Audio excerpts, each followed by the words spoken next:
Hi, my name is Joanne and this is 123stitch.com.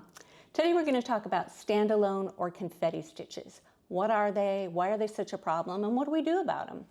Before we get started though, please go down below and click on that subscribe button so you don't miss out on any of our upcoming videos. I'm going to show you a couple of examples of standalone stitches. As you can see in the pictures here, from these two patterns, you can see individual stitches that look like stars or snowflakes. Usually they're just single stitches all by themselves. They're called confetti stitches because if you throw confetti up in the air, it falls down in random little spots spread all over the place. So that's why they're called confetti stitches or standalone stitches. The problem with them is when you're only doing a single stitch, you want to make sure you anchor that thread down really well. And because there's no other stitches right around it, you don't really have a way to weave the thread under like we normally do. Now, if the stitches are pretty close together, you can probably get away with just carrying the thread over, traveling it on the back side, and doing your next stitch. But you have to be really careful with that because your thread is most likely going to show through on the front side of your fabric.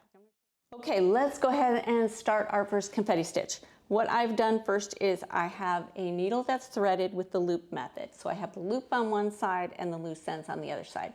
If you don't know how to do the loop method, go ahead and look at the video I have linked down below and I'll show you how to do it. But we're going to start with the loop method. So let's go ahead and zoom in here a little bit. You see I have one stitch there already and the next stitch is going to go right here. And we're going to start by bringing our needle down. We're going to leave that little bitty loop sticking up the front. I'm going to bring my needle up in the upper right hand corner and right through that loop. Go, and then right back down through the hole we just came up. Okay, now I'm going to bring my needle up in the lower right hand corner of my X. I'm going to pull it, but I'm not going to pull it all the way through. I'm going to leave a little loop on the back side. Okay, from the front side again, I'm going to complete my X by going down in the upper left hand corner. And then I'm going to turn it over so I can put my thread through the loop on the back side. Pull that tight and lock that in place. But it's not completely secure until we weave in a little bit. So I'm going to weave my needle underneath the threads 3 times. I'm going to change direction each time so that we can make sure we get that nice and locked in place. It's 2, and then one more time. 3.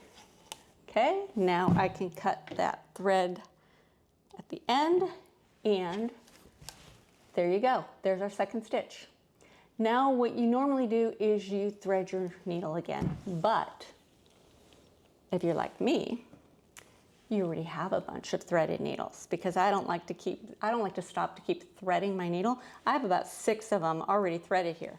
So when I finish the first one, I can just start and do the second one. Pull a thread, pull a needle with thread on it, and just do the next one. Does this save me a lot of time? Probably not, but I just like to be able to keep stitching without having to stop and rethread each time. So to me, it's worth it. I can just do about 6 or 7 stitches, however many needles I had threaded, and then I just stop, thread my needles again, and keep going. That's all there is to it. That's the way I do confetti stitches.